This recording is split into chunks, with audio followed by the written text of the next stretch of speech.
The numbers told the story. They always do.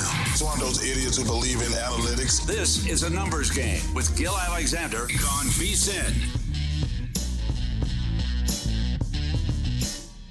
All right, let's have some fun. It's time for a numbers game. Gil Alexander on a very well-deserved vacation. So I'm in Joe Serralo alongside Kelly Bidlin, per usual. Kelly, we're going to have a fun 2 weeks here, my man. Let's go, Joey C. Notes. Welcome back to the show. I am excited. How about this terrific guest list that Kelly has put together for us? We're going to have Drew Dinsick on here in hour one. John Fanta going to join the show as well in the first hour to talk about a locked and loaded college hoops slate. Look, college hoops, that's my thing this time of year. I am excited for this Tuesday night action. We've got little fun NBA action on a Monday night. Luka Doncic, officially a Laker, suits up for the first time. Kelly, what were your thoughts on his debut? Oh man, it was great to see. It's still shocking. I kept saying, Joe, I don't know that I was really going to be able to mentally get past this trade until I saw him suit up in a Lakers uniform, and we finally got that last night. Look, it was a short debut for Luka, limited minutes, 24 minutes, scores 14 points, did struggle a bit from the field, but it was great to see him out there, and I think this is going to be really interesting to watch the rest of the season. I kept thinking about things throughout the game as I was watching, Joe, and it's. I think if you saw this kind of move at the beginning of this season, you would say that you'd probably see a lot of LeBron and Luka kind of platooning with different units, because I think that'd be the best way to get through the regular season. The problem is in this short stretch before the playoffs, they got to play these two as much together as possible, just so they learn how to play off of each other. So I think it's going to be really, really interesting to watch them going forward. I definitely think there's some betting angles to this Lakers team going forward. Yeah, I mean, 30 games left. It's not like they have a whole lot of time to get acclimated. I think it's enough, but certainly not enough time to afford letting those guys swap in and out. I will say, you talk about numerous betting angles, and we'll dive into them, and I'm sure that you've got a lot of information to drop on us with regard to that. I think LeBron James, his assist numbers are going to be worth looking at the rest of the way. I think that that's probably the best way, because points, any given night, Luka can go for 50. LeBron could take a back seat, only have 18, 20. Lakers could still win by 20 plus points. But I'm going to be looking at LeBron in terms of rebounds and mainly assists the rest of the way. Yeah, I like it. I mean, he's always active everywhere, but I do think we're going to see him. We've seen LeBron do this before, right? It's take a step back a little bit when it comes to scoring, and even some of the usage rate stuff, just to get other guys more comfortable, and that's going to be so important here down the stretch with Luka. So I like that. The only bet I made last night on the game was I went over on Walker Kessler's rebounds, which did get home. He finished with 12. I think right away and this has nothing to do with Luka Doncic, it's the Mark Williams fallout of the other trade that the Lakers made to add a big to pair with Luka, with a lob threat for him and LeBron to have.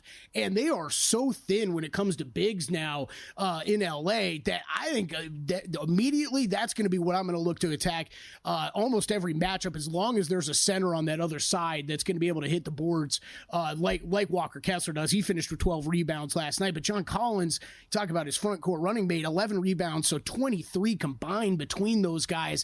I would expect to see that a fair amount with these starting units on the floor. So that's what I'm going to focus on early. Look, I think we've heard a lot of this, Joe. Overs, Lakers team total over. I think all that could apply, but I want to see it play out a little bit more first before I start betting those. Yeah, pretty funny. Kessler and Collins combined for 23. Utah was still -5 on the glass. The Lakers, led by Austin Reeves, he had 9. How are you going to bet Reeves now? Are you going to be looking at him at all with the Doncic deal and with Williams not going through? Is Reeves a guy, boards, threes, anything there that intrigues you? Yeah, I mean, look, he had a pretty good game last night, he's been on a tear recently. I think it's just naturally, like you brought up with LeBron, right? For looking at rebounds and assists, naturally these guys are going to have to take a bit of a step back as Luka finds his footing with the Lakers. Right. And Austin Reeves, I think the only way you can look is unders. That was the only way I could look right now, but it's one of those, understand the books are making these adjustments as well, right? They're not idiots. They know what's going on. They know that a high usage rate coming with Luka Doncic, it's going to take the ball out of the hands of Reeves and LeBron a little bit more. So, and you have to adjust those numbers accordingly. So I do expect those to be adjusted, but Austin Reeves is playing great ball right now. So I'm not running to bet unders right now. Yeah, Reeves is doing well. We've got the Lakers 17-1 to win it all, plus 750 to win the West. either of those intrigue you? Personally, I think plus 750 to win the conference is very live. And you look at their veteran leadership and their experience, I think that's the major edge against Oklahoma City, who's practically even juice to win the West. Obviously, Denver, they're the only other team shorter than the Lakers at plus 650. I'm not really bought into this Denver team. I think plus 750 is a reasonable price post-trade for these Lakers. Yeah, there is. Look, I can't hate it when you're talking about two of the best players in the world playing on the same court together, in the same uniform together, to be more specific. When we get to the playoffs, the type of experience those two have is huge.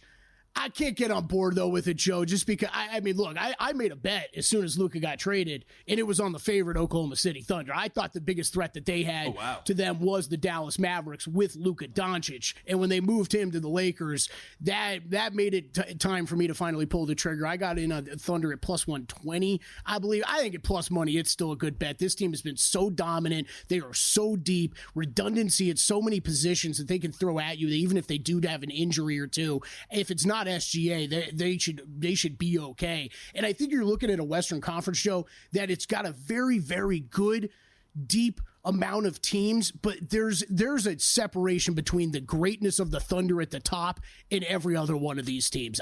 Like you said, I think there's this Nuggets team. Nikola Jokic is amazing. He's the best player in the world. They're not as good as they were a year ago. No, they are hot right now, though. They are hot.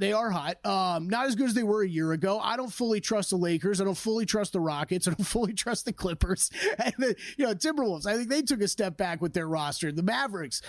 Look, the Grizzlies are the biggest threat in my mind to the Thunder, but even though I think when you're looking at pure talent on this team across the board, they don't compare to what Oklahoma City's throwing out there. Yeah, I struggled to trust Memphis down the stretch here. I mean, just threw the standings up. You notice two teams trending in the right direction. Denver, and even though they're down there in the 7th seed, right now they'd be in that play-in. Minnesota trending in the right direction from where they were earlier in the season. You got a couple teams trending in the wrong direction. Houston was in that 2-3 seed range not too long ago, and I think their youth is starting to show a little bit. It's why I thought Houston would have been a really exciting spot for Jimmy Butler to land, because they've got the young talent. I wanted to see the savvy vet, obviously, 35 years old, loads of playoff experience. I wanted to see Butler fit in with Houston.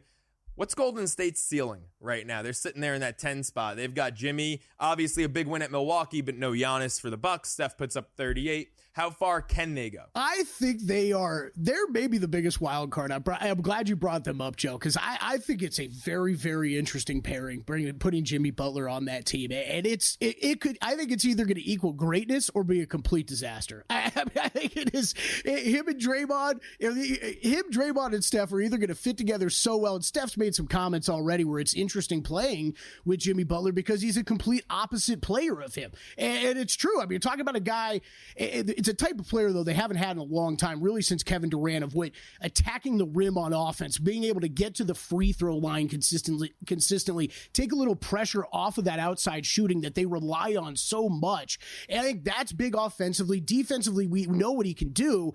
It's just, if Steph has a bad shooting night, Buddy Hield has a bad shooting night, does all of a sudden the Golden State Warriors that we've known for years as being this amazing three-point shooting team, do they have struggles now when you have Jimmy Butler and Draymond Green and the likes of those guys on the court? I could definitely be an issue, but man, I think it's an interesting grouping. The way that Kerr loves to run his offense, Steph runs it. It's such a savvy mental player is Jimmy Butler that those guys I think are going to be able to play off each other pretty well. I'm really interested to see how it plays out there in Golden State. It should work, but Butler getting a little long in the tooth. I mean, it almost feels like Golden State made a win-now move in a year where they're sitting there at the 10 seed. I don't really think it's a win-now season for Golden State. We'll see what they do next year, but Butler inks that extension, about $60 million per year AAV. This is a guy who rarely plays 60 games. I mean, what were your thoughts on that extension? I don't like to complain about contracts. Thought it was absurd. Yeah, it's a problem for another year, though, Joe, because I think the way you look at it now, if you're Golden State, you get a Jimmy Butler who's fresh because he hasn't played many games this year. And now you get him for the stretch run, rest of the regular season into the playoffs, having a lot less mileage on his legs than he normally would have at this point. You're right. I think it's a problem for another year. I don't think it's going to be that big of an issue this year, but it's definitely a good point. I mean, the extension was... Look, it was the only way they were going to get him, right? Is if they signed him to an extension. So you kind of got to take it for what it is. But it's going to be big money on the books the next couple of years. Team we were just talking about, Minnesota, trending in the right direction. Not so much last night. They lose to Cleveland, 128-107. Started 0 for 16 from the floor. Edwards finishes with 44. He was pretty much the sole contributor to their offense. Is this more of an indictment on Minnesota, or does this show that Cleveland's the real deal, this blowout win for the Cavs? Man, it is. Yeah, Cleveland just keeps doing it. It's hard. It's getting hard to deny at this point. I don't know if I still am that big of a believer in them long term. 3-1 to win the East. I know. I mean, come on. It's silly. I know, and I still think. Look, they've been so good. I loved the addition of DeAndre Hunter. We'll see what it does down the stretch here, because that was always the question mark with this team. Would they have enough strength offensively and defensively on the wings to be able to compete? You don't see many teams constructed like they are, with so heavy at the guards and heavy down low with the bigs, and they were lacking a little bit on the wings. So adding DeAndre Hunter, I think, has the opportunity to be huge for them. But, man, I think when this Knicks team and Celtics team are healthy and playing well, they're still the two teams to beat in the Eastern Conference. Once we get to the playoffs, Joe, regular season basketball is another thing. Knicks plus 450 to win the East. Any intrigue? I'm intrigued, yes. Yeah? I'm intrigued. Celtics, you're laying 5 cents. I can't get there. No, I can't You get can't have there. me lay money on the Celtics right now at this point. No, they're not. And this is one of the toughest things to handicap in the NBA right now is figuring out, okay, are the Celtics... Are there real problems, and if there are problems, how big of a deal are they, or how much of this is just them kind of cruising into the playoffs, knowing they'll pick it up when they get there? Yeah, I mean, look, Jason Tatum had a great game last night offensively with 33. I've seen too many duds. I've seen too many 16, 17, 18-point performances out of him lately in games that they lose. Not games that they're coasting, but games that they lose. So we'll see with Boston. Going to take a look at the NFL up next. I still haven't given my final thoughts on the Super Bowl. I had the day off yesterday. We'll dive into that, dive into some futures market stuff. It's a numbers game. He's Kelly Bidlin. I'm Joe Serralo.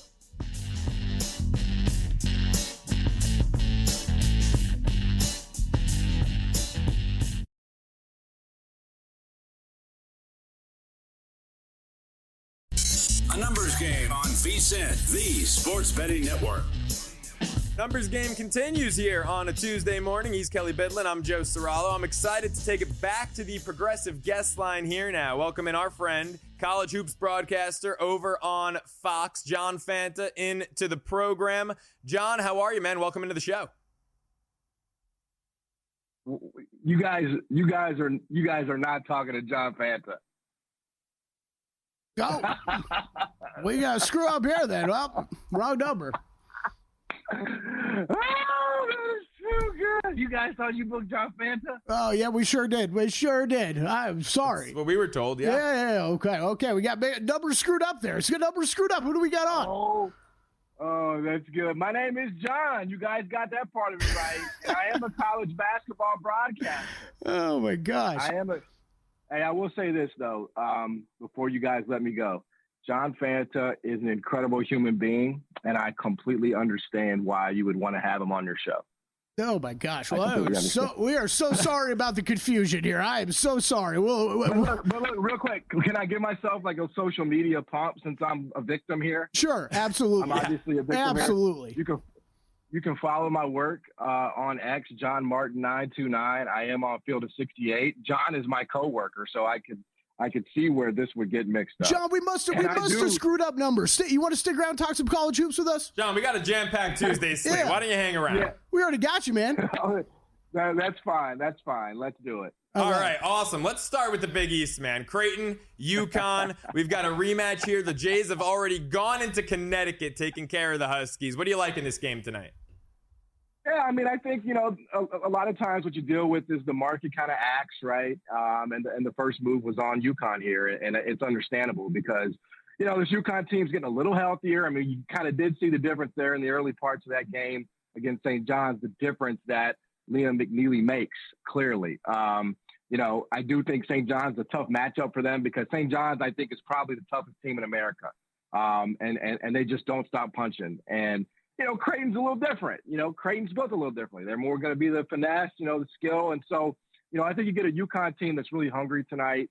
I don't know how much meat on the bone there still is at 3, but I'm still inclined to take the points here with UConn against a Creighton team that's been flying super high.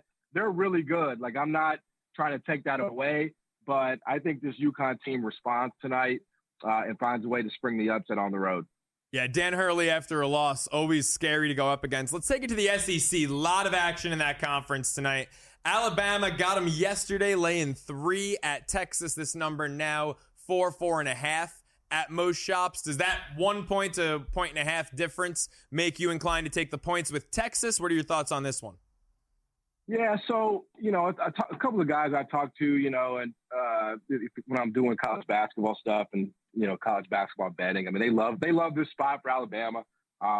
Texas, we talk about, you have an arrow, right? The arrow points up, the arrow points down. And I think for this Texas team, the arrow is pointing down. I love Trey Johnson. Like, they have sort of individual talent, but, I'm not really a big fan of backing a team that's kind of led by Arthur Kaluma. Like, he's just an inefficient player. They're dealing with some injuries. I don't know if Weaver's in. I like Weaver, but if he's not in there, I don't really have a lot of interest in Texas. So I would be inclined to take Bama. Although, again, this is second straight road game for them, in the SEC. Like, right. These do kind of catch up with you. So I don't love it at 3. Like, you are paying a bit of a tax relative to what you see on KenPom and Torvik. But, if I was to take a side in this one, I would go Bama. John Martin with us right now on the Progressive Guest Line. Make sure you follow him on Twitter at JohnMartin929. Catch his great work over at the Field of 68 and, of course, on 92.9 ESPN Radio as well. Sticking in the SEC, you look at a team coming off a big win here at the top-ranked Auburn Tigers. Florida now, a couple days later, they've got to go to Starkville. Tough environment. It's all being factored in. It's why the third-ranked Gators are only laying 1.5. Would you lay it with them, John? See, this is another one of those spots, right? This is another one of those like, if I have a manual, like a blackjack manual, it would say you bet Mississippi State. Like, I understand that, I do, but like, why would I not be inclined to lay the points with Florida? I mean, this Mississippi State team has definitely faded once they hit SEC play, and I realize like Florida's got some injury issues. I understand all that, but look, they were competitive at Kentucky in a game where Kentucky shot the absolute lights out. We know what they just did at Auburn. They just smacked Tennessee in a revenge spot. I mean, is it possible that they just have an unbelievably bad shooting night with that Mississippi State defense? It is, but if you modify this, I mean, if you look at KenPom, if you look at the Torvik modified things, I mean, there's really nothing that's going to get you to Mississippi State plus 1.5 here. So you're just really betting the spot. And I'll be honest, guys, like, I hate doing that. I hate betting spots. I mean, I know that in college basketball, like they come in, I realize that, but if I don't have the math to support it and my eyes don't support it, it's likely to stay away from me. This got down to a pick this morning at some spots, and then immediately got bet back. And I think that's correct. I think Florida, it might be close. It might be a one possession type of game, but I don't really feel like I'm getting any kind of discount betting Mississippi State here. So it would be Florida or pass for me. I'd have to imagine if you're on Mississippi State, you probably also like the under 152.5, because I just don't think the Bulldogs can keep up with Florida's shooting. If this one becomes a high scoring game, it's going to be all Florida all night. Sticking with an interesting spot here, Kentucky hosting Tennessee. They've already gone to Knoxville and beaten the Vols. Now they're catching 3 at home in Lexington. Can the Wildcats go 2-0 against Tennessee this year? I have not really been able to get on the right side of this Tennessee team all season, man. Like, when I thought that they were going to really take off, like I bet them both times. Actually, here's what I did. I bet them on the road at Florida. Yeah, me too, man. They screwed me there. And then I bet Florida on the road at Tennessee, and that was even before Ziegler and Milicic were ruled out. And I managed to get that game wrong twice. So I have not really been the Tennessee basketball whisperer this season. But I really would be inclined to take the points at home with Kentucky. Lamont Butler's playing. Like, obviously, it is a revenge spot for Tennessee because Kentucky went in there and won. But I don't know. I think it's just a big switch when you go from playing at Oklahoma with a bunch of freshmen and no rim protection to on the road now to Kentucky, who's got a bunch of different bigs, getting healthier, and I think they just run the best offense in college basketball. So, I mean, is it possible they shut the water off? Sure, but I would take the points with the home dog here. Yeah, I like the spot for Kentucky, too. Mark Pope's team can certainly shoot the lights out. Let's shift gears a little bit to some Big 12 action. You talked about earlier with Florida, Mississippi State betting the spot, and that's not necessarily your thing to do if the numbers don't back it up. Kansas State getting a lot of love here as a 3.5-point dog at home against an Arizona team that's as hot as anyone in the country. Would you lay the 3.5 with Arizona, or do you think Kansas State does to them what they've done to a couple other high-profile opponents lately? Yeah, I mean, actually, Kansas State is the hottest team in America. I know a lot of people, and the bar was low, to be clear. Like, they were a disaster to start the season. But if you go back to January 20th, which is an arbitrary date that I'm using just to support my argument, which I would recommend anybody do, right? Absolutely. And I appreciate you admitting that, because we all do it, but we don't all admit it. Yeah, that's right. Yeah, we got to admit it. Kansas State's number 1 at Torvik since January 20th. They just beat Kansas. They won at Arizona State. Obviously, they have they beat the brakes off Iowa State. I think this is a good spot at home for Kansas State. I do. I mean, I realize that at some point the carriage probably does turn back into a pumpkin, but like, let's not forget. I mean, they spent more in the portal and NIL than basically anybody. So the talent is there, and Coleman Hawkins has shown the kind of matchup nightmare he can be. So I don't know. I think you're kind of catching a little bit of a discount here with Kansas State at home. Obviously, 3 weeks ago, it would have been a much bigger number. But I think still, when you look at their recent form, Arizona's a great team, man. I'm not trying to take anything away from them, but I've got this closer to a pick. So I would absolutely be on Kansas State plus 3.5 here. John, really appreciate the time, man. Thank you so much for hopping on. Appreciate the picks. Yeah, no problem, fellas. Appreciate it. Have a great one. Follow him again on Twitter at JohnMartin929. Catch his terrific work over at the Field of 68. Folks, sports betting never slows down, and neither should you. With the Daytona 500 coming this weekend, the NBA and NHL in full swing, the PGA Tour underway, and baseball as well as March Madness right around the corner, there is no shortage of action to wager on. Start betting smarter now with a VSiN Pro subscription. For as little as $9.99, you'll get a daily email with all the plays from hosts and their guests, expert analysis, deep dive stats, and exclusive insights to help you make the smartest picks. Don't place your bets unprepared. Get full access today for only $9.99 your first month at VSiN.com/subscribe. All right. Well, thanks for John Martin for playing along there. That worked well.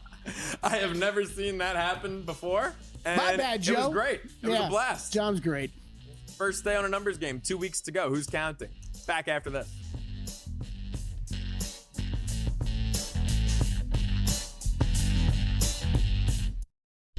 A numbers game on VSiN, the Sports Betting Network.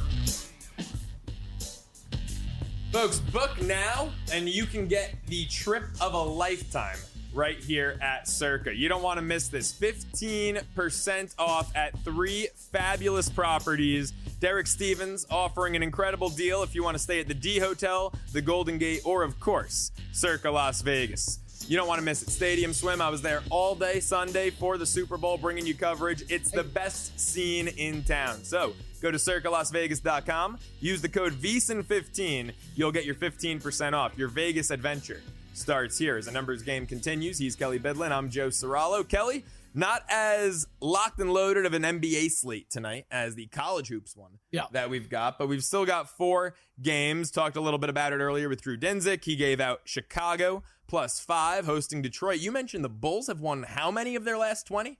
17 of the last 20 against games Detroit. Against the Pistons. I should have clarified that instead of just saying of their last 20. Yes, no, they have not been that good of a basketball team now. They haven't. What do you think about that call? Are you going to tail them on that? Do you have anything else in this game? So that one, not really. It was pretty tight. It's one of those interesting setups where they play again tomorrow in Chicago. So you get that, it's the home and then home again situation for the Bulls side. This one, don't get me wrong. At current price, where it opened at Pistons 3, 236.5. We have moved in the Pistons direction. I get it from Drew's standpoint. you're looking at a home dog situation with Chicago. Yes, this team has lost players. Zach LaVine no longer there. Vucevic still there somehow. I don't know, even though we've been talking about trading him for 2 years.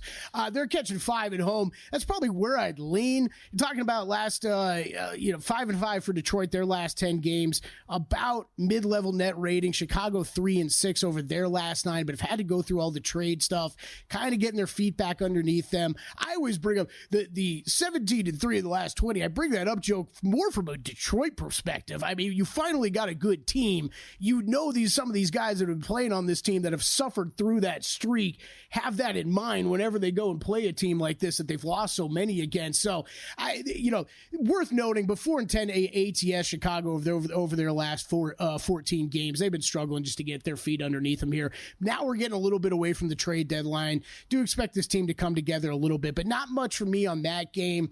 Raptors 76ers.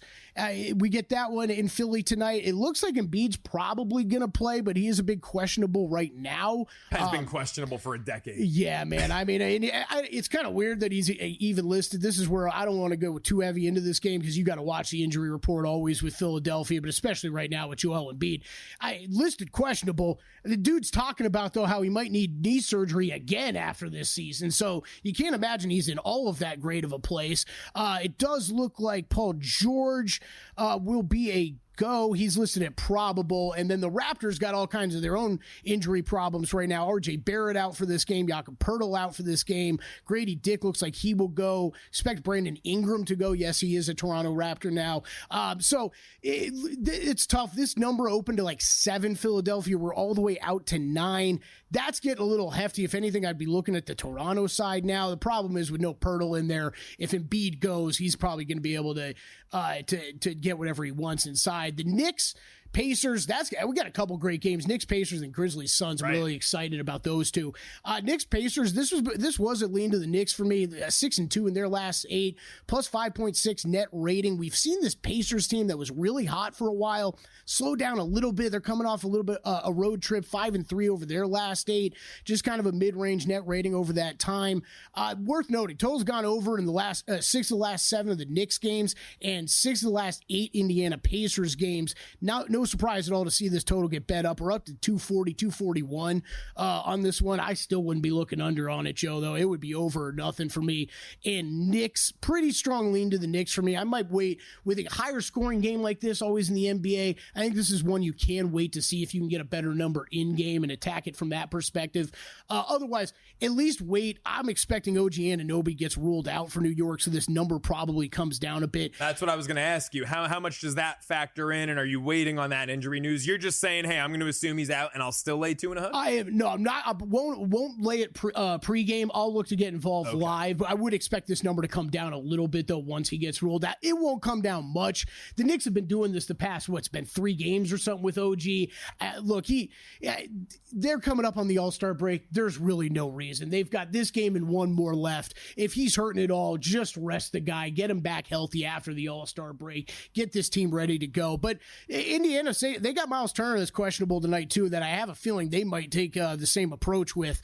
So keep an eye on both those injury reports. But Knicks, I think, could be a good look live. The one bet I do have in the NBA tonight, I'm laying it with the Grizzlies. I laid it at 3, laid a little bit more to 3.5 last night. It is out to 3.5, 4. Yeah, FanDuel still got 3.5 out there though. I think anything up to 4.5 would be bettable for me here on the Grizzlies side. Their injury report is looking clean.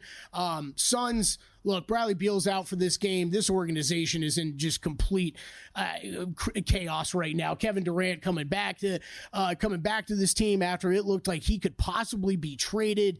The vibes in that locker room have just got to be weird right now.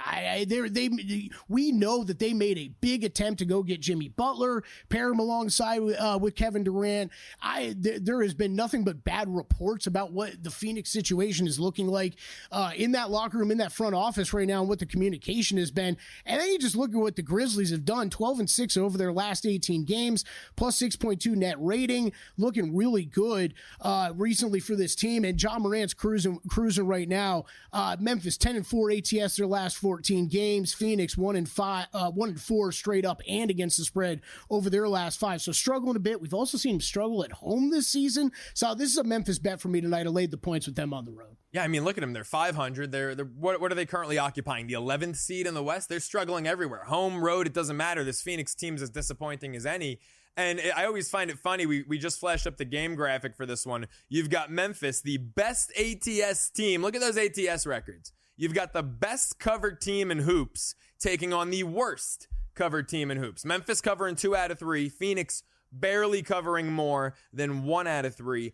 Do you think that factors into the line at all? Do you think it ever gets inflated because Vegas might look at that and say, oh, well, the casual bettor is going to say it's the best ATS team against the worst, and they're going to run to bet Memphis? Yeah, it's an interesting question, Joe, but it's one of those where the bettors and books, right, it kind of show you where they've been off on both these teams, right? They've underrated the Memphis Grizzlies for most of the season, overrated the Phoenix Suns, understandably so with the players that they have. Pretty much all season. It is interesting. I think when you get to this point in the year, I usually check in on these numbers like once a month or something like that. Because really, it really just shows you more which teams are being kind of underrated and overrated in the market. And these are, like you said, two of the best examples out there on either side of it. Memphis had some interesting injury stuff going early in the season that I think that helped play a part with. But as far as baked into this specific line tonight, not all that much. This is just more of Phoenix, just a disaster right now. I've been picking on them the past couple games. Denver, I played Denver the other night against Phoenix, and I see no reason to back off that approach right now. Yeah, I mean, look, and you know this, right? We balance each other well because I'm the college hoops guy. You're the NBA guy. I hardly place any NBA action. I think I'm getting in on Memphis in this one. Yeah, I mean, Phoenix is astoundingly overrated. You look, they're only catching 3.5. Now, preseason, you'd probably be floored to see that they're catching 3.5 at home against Memphis. But even so, I mean, they've covered just 8 out of 26 at home this year. Yeah, it's pretty absurd what's been going on with them at home. Those numbers have definitely been adjusted. We've seen that throughout the season. But yeah, like Memphis tonight. I know college hoops, you're looking at a couple games, right? Yeah, I've got a few in the college hoops slate, and we'll dive in more, obviously. But, we talked about it with our buddy John Martin, the correct John, who we had on the line earlier. And I'm big in this Alabama game. I got it last night. I wasted no time, -3. Now you're seeing 4s and even 4.5s out there. But I think Nate Oates' team, and I kind of love to hate Nate Oates, going back to when he was at Buffalo and I was a student at Bonaventure, and he'd come in and, there's such a trashy student section, their fan base. And so I look to fade Nate Oates, or at least root against him any chance I can. I can't here. I mean, I absolutely cannot go against the guy in this spot. This Texas team, don't forget, they were ranked. They were top 25 preseason. Yeah. They've been such a disappointment. Bama in conference play, they received votes for good reason to be the number 1 ranked team in the country. They're coming in here second ranked, 9-1 straight up conference play in the best conference in hoops, 7-3 against the number. And they've actually been better on the road, 5-0 straight up, 4-1 against the spread away from Tuscaloosa. What I love about this Bama team, their 3 straight up losses, they were actually sizable favorites in all of them. But as a favorite of 4 or shorter, and this one's fallen on 4, 5-0 straight up, 5-0 against the number. They hit the glass grate, number 1 scoring offense in the country, number 2 in rebounds. Texas, in terms of offensive boards, just 13th in the conference in attacking the offensive glass. They're not going to get second chances, and you know that they can't outshoot Alabama. So if they're not going to at least get second chances or try to dominate them, bully them inside on the glass, I don't see a path to victory for Texas. I like it. You got any futures bets in your pocket right now in college basketball? I haven't yet, but the SEC is so deep. Yeah, I would stay away from Auburn.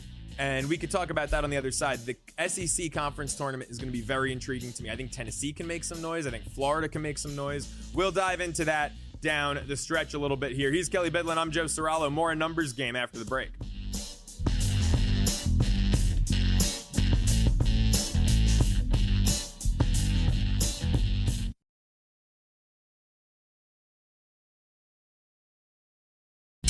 A numbers game on VSiN, the sports betting network.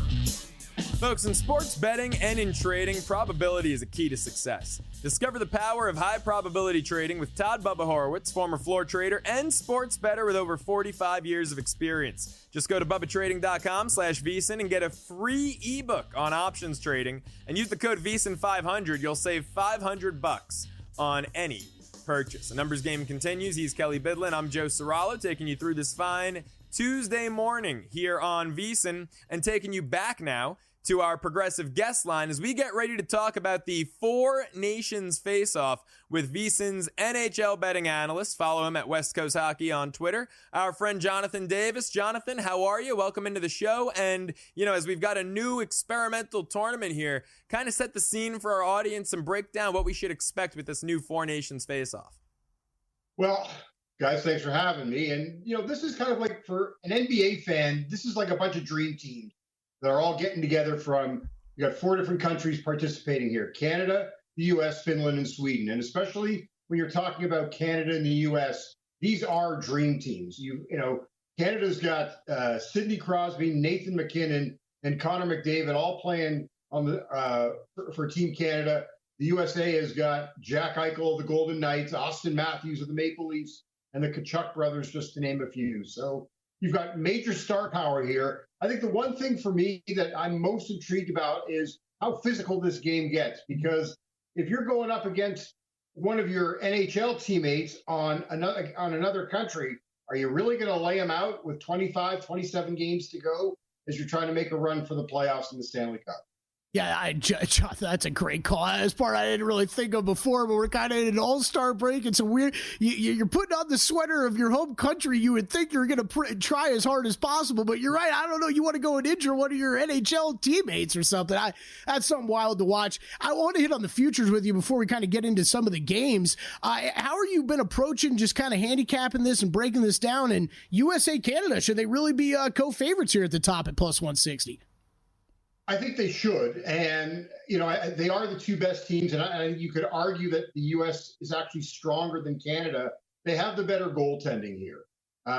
You've got two guys in Connor Hellebuyck from the Winnipeg Jets, who's got almost as many shutouts as he does regulation losses this year. That's remarkable. He is an MVP candidate. And then if Connor fails, then you've got Jake Ottinger from the Dallas Stars. Canada's a little weaker in goal. Aiden Hill from the Golden Knights is their best goalie. But Canada's very strong up front and on the back end. So, Canada-U.S., by the way, Saturday night that's the big game. That's the one that everybody is looking forward to. That's the game in Montreal. From a handicapping standpoint, the way I'm approaching it is that I'll take a look at not trying to find someone to, be the leading scorer for the tournament, but really I've gone through individual teams in my column up on VSiN.com, where I'll go for who I think will lead their team in goals and who will lead their team in points, because this is all about usage here, and because you've got such deep lineups here with such talented players, I'm looking for guys that are playing on one of the top two lines and also getting power play time. Yeah, so I wanted to ask about before we get into the individual games, the MVP market here. You mentioned Hellebuyck. He's 12-1 to win it. Is that where your money is going in this, or do you find value if you look a little deeper down the board? Obviously, McDavid at 7-1, the clear choice to be the favorite in this market. Yeah, I mean, look, there was an informal poll that The Athletic took, and I think Connor Hellebuyck was the winner. I mean, it's fair for me that if you're talking about are we talking this tournament, or are we talking about the league? For the tournament. For the tournament. Yeah, I think that, if the USA wins, there's a good chance that Connor will be the guy. I think that with Canada, there's just too many weapons to choose from here. So for me, I would rather go with Connor Hellebuyck to win MVP as opposed to Connor McDavid. All right, I like it, Jonathan. So we got I don't want to give away everything that's up at VSiN.com. I know you wrote up a bunch there, but opening games here, we're starting off today. Any action on the one here this morning, or this afternoon, I should say?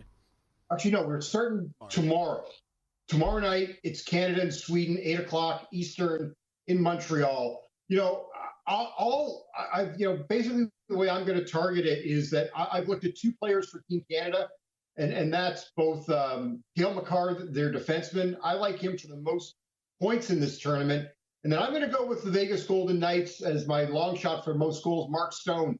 He's playing on a line with Connor McDavid and Sidney Crosby. Guys, if I'm the opposition, I'm focused more on Crosby and McDavid, and Mark Stone can just kind of sit by the side of the net and just wait for one of those two guys to pass and then just tuck in an easy goal. So I'm not going to look at individual games and go for, necessarily individual points in a game. I'm just right now I'm sticking with my future bets. I'll take a look tomorrow and get a better idea of where we're at for some of the lines for the games, but I'll stick right now with the futures. I think there's much better value there. Yeah, Jonathan, and I want to get into some second half futures for the NHL season, but last thing on the Four Nations I want to ask. The U.S.'s first game Thursday against Finland. You mentioned Hellebuyck and how high you are on him and all of his shutouts and the tremendous resume he's putting together. This total is sitting up there at 5.5. Would Hellebuyck make you lean under in this one? I'll tell you guys, if I had to bet, if I'm betting a total, I would actually tend to lean more to overs because I have a feeling that we're going to be playing almost like beer league hockey, as we like to say. The guys getting together tonight. No one wants to hurt each other. I think we may see a lot of free-flowing play, and I think we may tend to see a lot of goals in these games. I'd be scared about playing 5.5 with all the firepower on all 4 teams. All right, Jonathan, I want to shift gears to the NHL second half. We're, 11 days away, Saturday, February 22nd. We return into action. And this Eastern Conference, to me, feels like it's pretty wide open. So when you look at the futures, Carolina, the favorite, plus 320. You've got Florida, obviously, 4-1 there. Toronto, my Devils mixed in. And then the Capitals at 7-1. I mean, Washington's got the most points far and away, yet they're sitting there at just 7-1. Can you make sense of that for us? And where would you be looking in this Eastern Conference futures market? Well, yeah, there's just very little respect for the Washington Capitals. I mean, they have caught everybody by storm. This was a team, if you're not familiar, that made the playoffs last year with one of the worst goal differentials in NHL history. They gave up 37 more goals last season and made the playoffs than they scored. They've turned things totally around this year. Alexander Ovechkin is the story in Washington. But I think that everyone's wondering, are they going to be playoff ready? Florida Panthers, defending Stanley Cup champions. My concern with Florida is that, they've played a lot of games the last couple of years in going to the Stanley Cup Finals. Yeah. Are they going to have enough left in them? But it's hard to get bet against right now, Florida, to make it through the Eastern Conference. I think they're still going to make a trade. I'm not as confident with Carolina and their goaltending. So I still am buying into what the Florida Panthers are selling. Jonathan, shifting over to the West, how do we see this stacking up right now? We're seeing the Oilers 3-1 for the short shots to win the Western Conference. How do you see this playing out down the stretch? I'm waiting for the Golden Knights to make a trade because that's what Kelly McCrimmon, their general manager, does. He somehow finds a way to sneak guys in under the salary cap. In the past, it's been based on injury, but this team has only got one goal in mind with owner Bill Foley. It's to win. There's no participation prizes like you have in our kids playing soccer or what have you. So I like the Golden Knights. I think they're one of the best rosters in the NHL. My only concern with Vegas, guys, is that their record against number one goalies in the last 13 games, they've only got 2 wins. Their success has come against backup goalies. They've won 13 of 14 against teams playing either their second, third, or even 4th-string goalies. So they've got to get better in that area. But I think for Vegas, look, they've been there before. They know what it's all about. They're going to make a trade. It's hard for me ever to bet against the Golden Knights. Jonathan, before we let you go, we mentioned Washington in the East, 7-1. Winnipeg in the West, 7-1, just to win their conference, not even to win the whole thing. Any intrigue there on the Jets? I'd have more intrigue in the Capitals than the Jets. Huh. I just think that, look, Connor Hellebuyck's has not proven it in the playoffs his last 2 years. He's folded up like a bad tent. I'm a little concerned. They're really, they're a great regular season team. I just can't go against the Golden Knights, but I do see where there's value in playing Winnipeg. Love the hometown love here for the Vegas Golden Knights. Jonathan, thanks so much for the time, man. Really appreciate it. Thank you, guys. Make sure you follow him on Twitter at West Coast Hockey. That's HKY for hockey. VSiN's NHL betting analyst, Jonathan Davis, got some great articles and insights up on VSiN.com, which can be yours, $9.99 your first 30 days if you go to VSiN.com/subscribe and sign up now. Does that baffle you at all, Kelly, that the Capitals and Winnipeg Jets are both around 10 points ahead of the next best team in their conferences, yet they're just 7-1 to win their conference? Yeah, it is pretty crazy, man. This the fact that Ovechkin's even a thing for like this race for Gretzky, like this that he's still a thing. Yeah, it's wild. I know, it's like he came out in 1996. But he's 15 goals out, right? Yeah, 15 goals out. Like this is gonna be fun as hell to watch down the stretch. Yeah, and he can get healthy because Russia's not in the face the nation thing. They were now left out apparently. What is it? 4 Nations? I keep calling it face the nation. Face off. Like we're watching politics on a Sunday morning. More a numbers game after the break.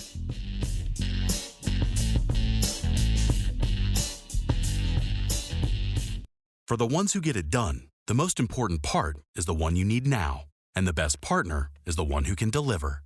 That's why millions of maintenance and repair pros trust Grainger, because we have professional-grade supplies for every industry, even hard-to-find products. And we have same-day pickup and next-day delivery on most orders. But most importantly, we have an unwavering commitment to help keep you up and running. Call, click Grainger.com, or just stop by. Grainger, for the ones who get it done.